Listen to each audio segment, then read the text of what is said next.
Myanmar's military chief is reported to be getting star treatment during his visit to India.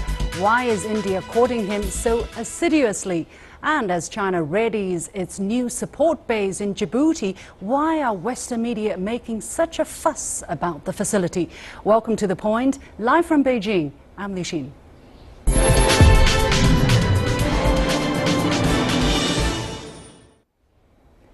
Back to India again, and it's day 4 of our trilogy on the South Asian subcontinent. Now, our series has so far received much attention on the internet. By the way, you can find the previous editions by searching CGTN The Point on YouTube, and thousands of people have clicked on the videos and left hundreds of messages. Lots of thumbs up, but also many thumbs down. Our discussion has also been reposted by Indian media, something we did not expect. I must say, a large number of comments were negative and often loaded with hateful speech. Some viewers called us propaganda or even fake news. Well, the BBC and CNN have been called the same, so I guess I'm not too worried about being given that hat.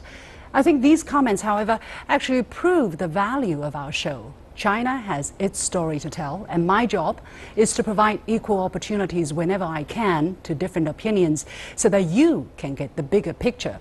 I also make a point about the subject from my personal perspective, and I try not to do it from an ideological or nationalistic point of view. I strongly believe that what unites us all is greater than what divides us, and communication is the necessary first step to bridging our differences. So, shall we move on to our discussion today? And our focus is the relationship between India and ASEAN countries vis-à-vis China-ASEAN ties. Now, the Myanmar military chief, Min Liang, is on an 8-day visit to India and has received what Indian media termed king's treatment. Why does India give such importance to the Myanmar military chief's visit? When Indian Prime Minister Narendra Modi took office 3 years ago, he said his government would act east instead of adopting the existing policy of look east. What progress has he achieved, and what implications does the policy have on China-ASEAN relationships?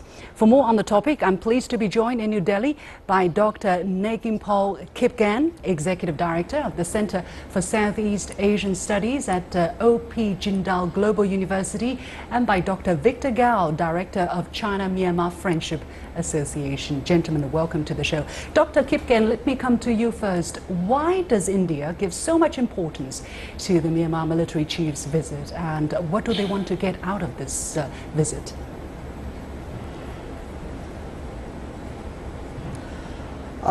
First of all, thank you for having me on this show, and I would like to discuss in 4 points. The first point is that if you look at the Myanmar political system or the political structure under the 2008 constitution, the military is still having a very important or prominent role in the system, which means, in other words, there are 3 important ministries. The Home, Defense and Border Affairs are handled or owned by the military leadership or the military hierarchy, and also on top of that, they are also having 25% of seats in all legislatures across the country.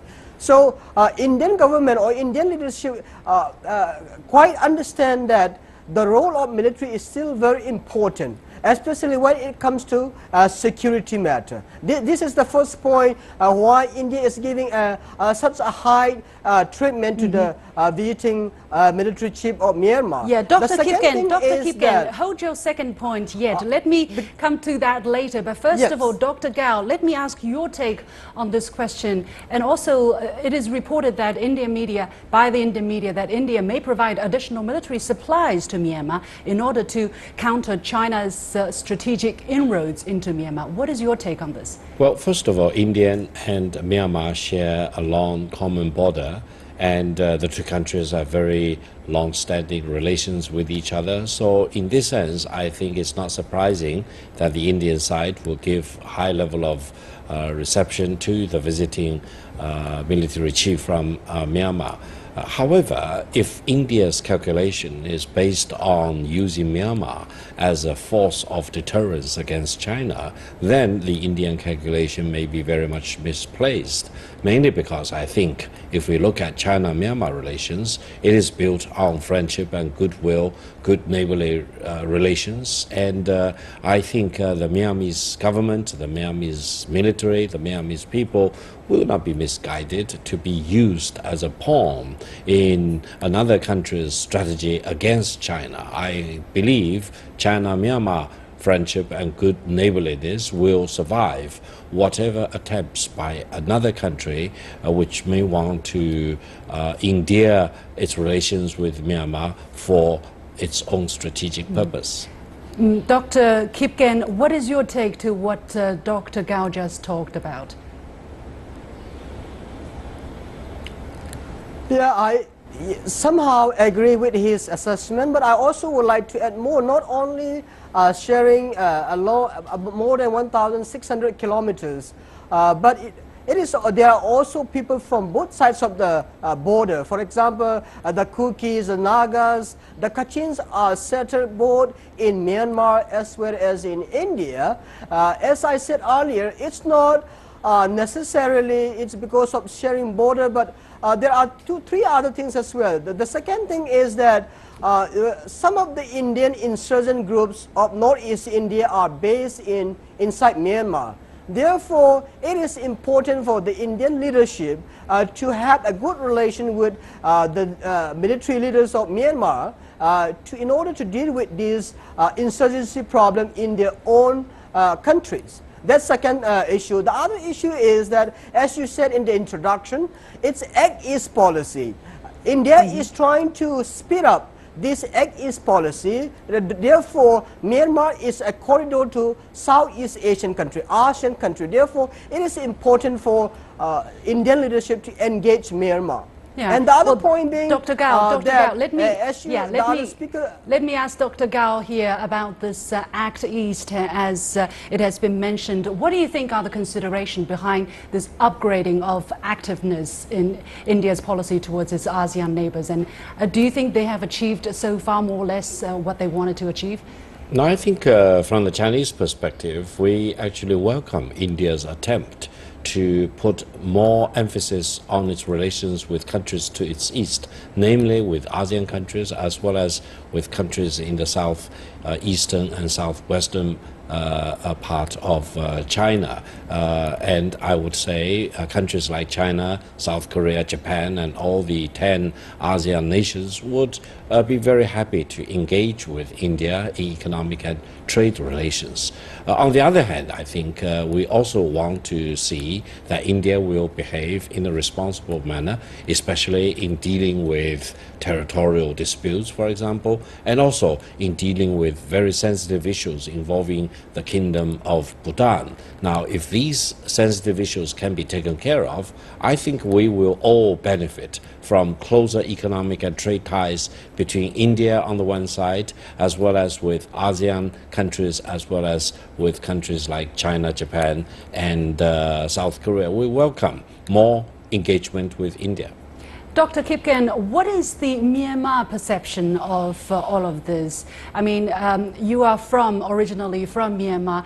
What do the Myanmar people feel about this latest policy? And also, we know that every country actually is conscious of Myanmar's strategic location is at the confluence of the Indian and Pacific Ocean. So given that China has interest in the Indian Ocean and India has interest in the Pacific Ocean, how could Myanmar leverage its natural advantages? See, if you look at during the years of pro-democracy movement, China was a staunch supporter of the former military regime of Myanmar, and in the aftermath of 1988 pro-democracy uprising, India was also a strong critic of Myanmar. But what happened after the introduction of Look East policy in the 1990s? India shifted its policy from Look East and now upgraded to Act East policy. And the opinion of the Myanmar people largely is that they would like to have relation with good relation with each neighboring countries. So if you look at the words of Aung San Suu Kyi, who is the state councillor, she often says that we would like to have friendly neighbors, which means in other words, Myanmar is playing a very careful balancing game between India and China.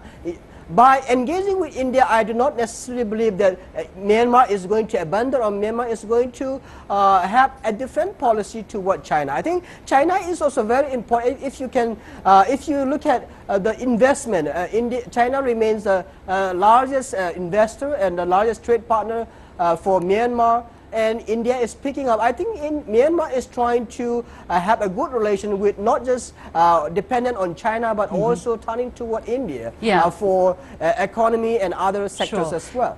Dr. Gao, it is reported that for the first time in its history, India may invite 10 ASEAN leaders to join their Republic Day parade next year. How do you look at this unprecedented diplomatic move? I personally believe such events should be welcomed or even should be encouraged.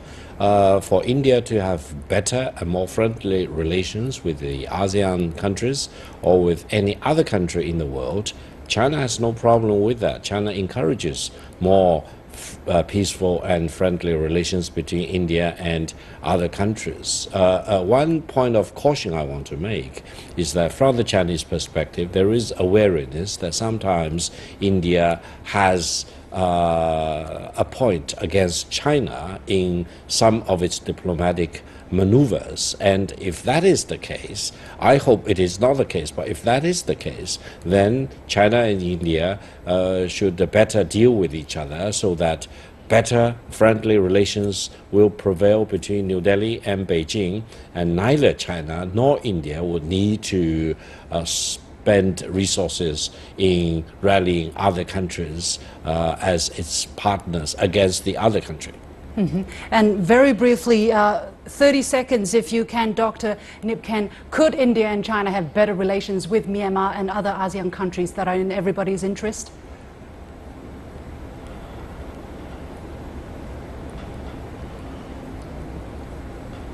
Are you talking to me? Yes, please.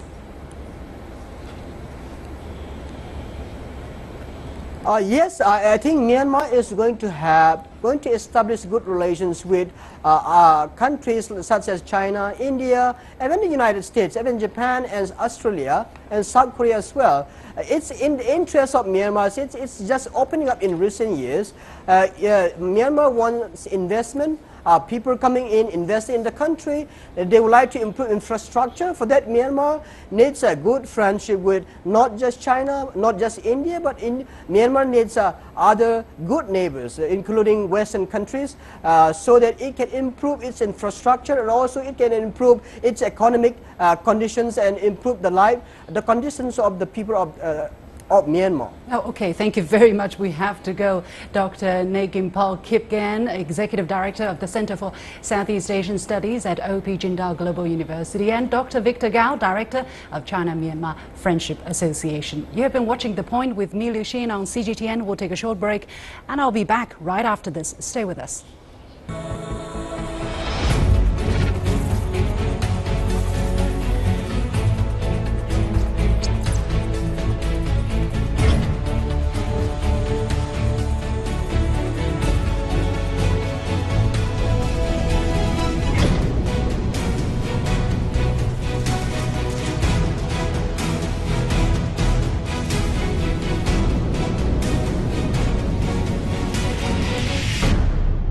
Djibouti, a resource-poor nation of fewer than 1 million people in the Horn of Africa, rarely makes it into the news, but over the past few weeks, it has been making international headlines as the home of China's first overseas facility. China calls it a support base, while Western media insists on using military base.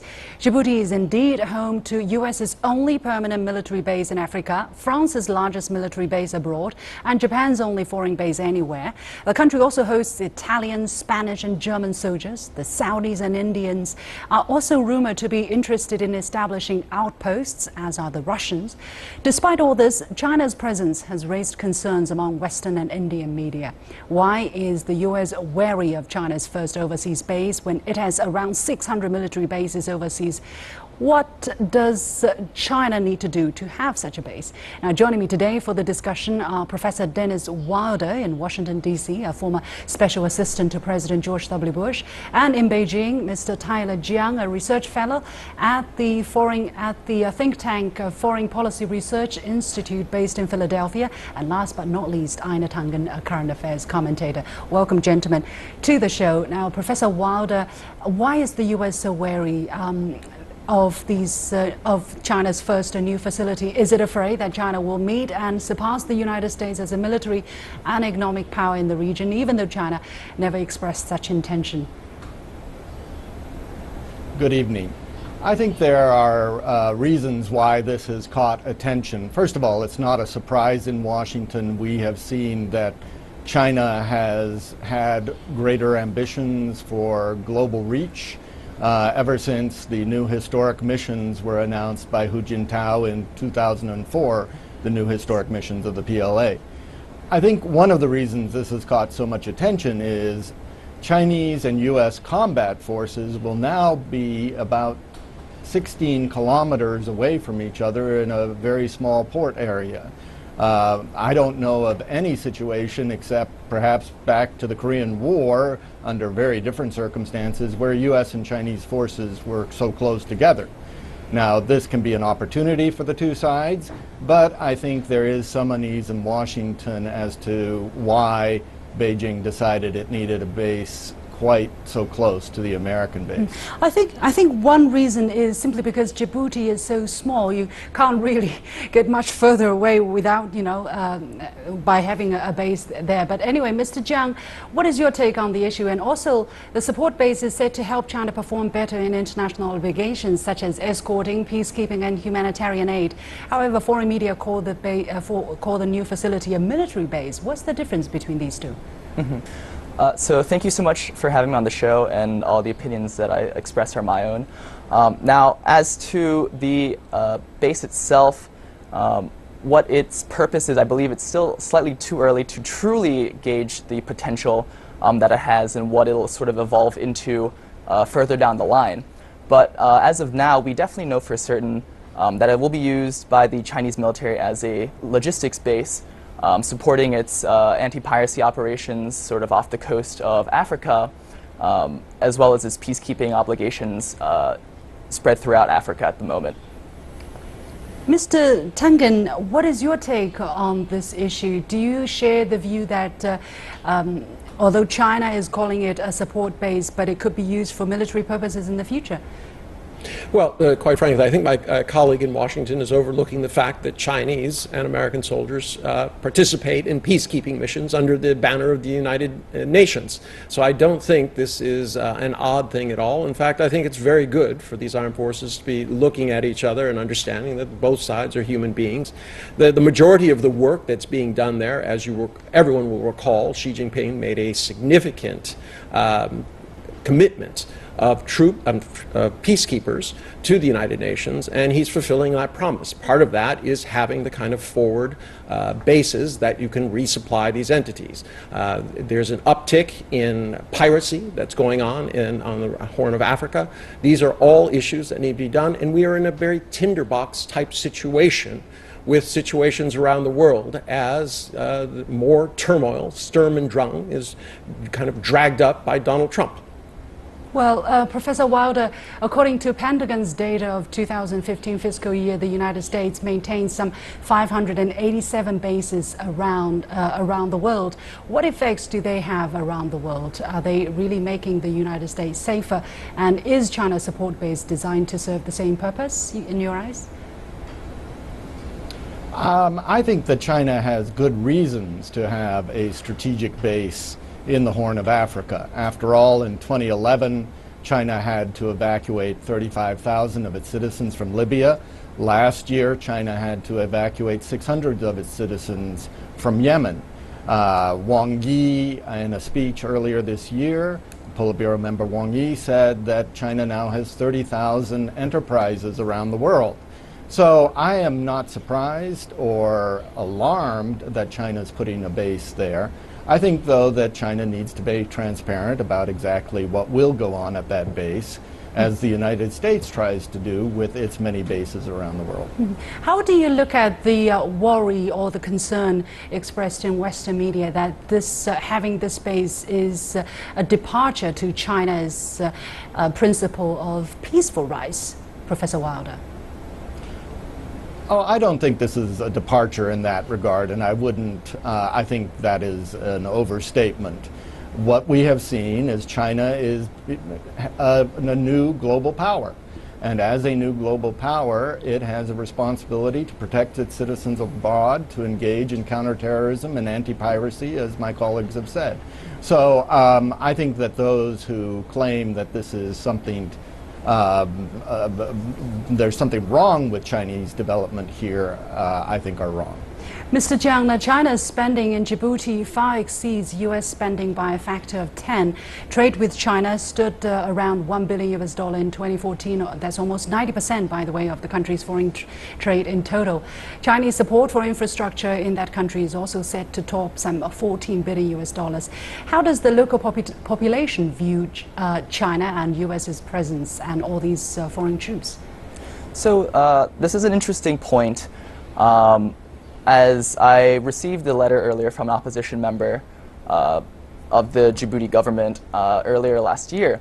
Now, this letter was specifically addressed to Xi Jinping. It was an open letter, and its contents were some of the complaints that some of these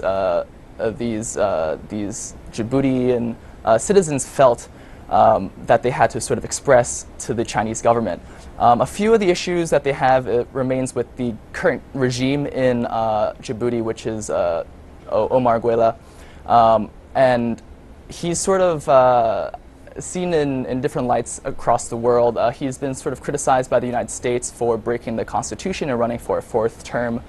But you know, the concern with the citizens are that because of sort of his history and not really following the rules, the Chinese investment money that they're sort of giving to him is possibly being skimmed, possibly being lost to corruption at the upper levels. At the same time, they also complain that China's sort of investments and loans that they're giving out to Djibouti are sort of unfair. Specifically mentioned in the letter was a loan that China gave to Djibouti that had only a 10-year repayment period with a 5% interest rate with no grace period. So I believe some people do believe that it is unfair to the country in terms of what the Chinese government has been giving them. How representative is that opinion? I mean, how many people can be represented by this by such a letter? So this is difficult to gauge, as the leader of the opposition party is currently in exile in Switzerland. So technically he's not really in the country. And as you said earlier, the country itself has a very small population. But I think it's just hard to gauge in general what the population feels towards China, especially since before the Chinese deployment yesterday of the troops to Djibouti, there's really no on-the-ground impact that the Chinese troops have made. This is only the beginning of a period of getting to know each other, I guess. Mr. Tangen, are Chinese and American pursuits in Djibouti necessarily a zero-sum game? Well, it's not a game, because what you have here is really a gas station in the middle of the Indian Ocean. It's one of those things where, you know, no one is mounting physical invasions from here, nor is it intended to be so. It is a resupply point, and it's used by many, many nations. So at this point, there's really nothing to get against. But one of the things brought up by my colleague here in China, I think is very important, and that is that for the Belt and Road Initiative to be successful, China does have to rise to the challenge of making sure that these countries can, in fact, pay back the loans for the infrastructure they need. So the infrastructure has to be somehow connected to increasing the internal capacity, whether manufacturing or services, so that they can do that. Otherwise, this will continue to be a story that goes forward with many other nations. Professor Wilder, now Chinese Foreign Minister Wang Yi said China will not take the old path of expansionism followed by traditional powers and instead pioneer a uniquely Chinese way to protect its overseas interests. Is the current controversy and concern surrounding the Djibouti base an example of the kind of struggle between expansionism and non-expansionism? I think what we are really looking at is a question of mutual trust or mutual distrust. One of the problems in U.S.-China relations that I'm trying to work on is this question of how do we build more trust between the United States and China. I think that Djibouti actually offers an opportunity in that regard, as American and Chinese forces there will have a chance to interact in the same town, and so I think there are ways that this can become a positive, and China can demonstrate that it is not an expansionist power in this area. Well, we have to leave it there. Thank you very much, gentlemen. Professor Dennis Wilder in Washington, D.C., Tyler Jiang of the Foreign Policy Research Institute in Beijing, and current affairs commentator Aina Tungan. And as usual, here is my last point. Now, China's establishment of its first support base in Djibouti has triggered concerns in the West, even though the base is there to ensure supplies to its forces operating in the area. China has huge interests to protect in the region, including shipments, investment, and personnel. Actually, the Chinese Navy has been conducting escort missions in the Gulf of Aden off Somalia for almost 10 years and provided protection to thousands of Chinese and foreign ships. What's really peculiar for me is the fact that the U.S. can have hundreds of combat-ready military bases around the world, and no one seems to think that is strange. Even Japan, with its pacifist constitution, has a military base there. Yet the moment China sets up a logistics base, it is center of yet another round of China bashing. As always, that's it for this edition of The Point with me, Liu Xin. Follow me on Twitter or visit our Facebook page using the handle The Point with LX. Download the application called CGTN Live to watch our show on your mobile devices, or go to YouTube and look for CGTN The Point. Thanks for watching. As always, you've got The Point.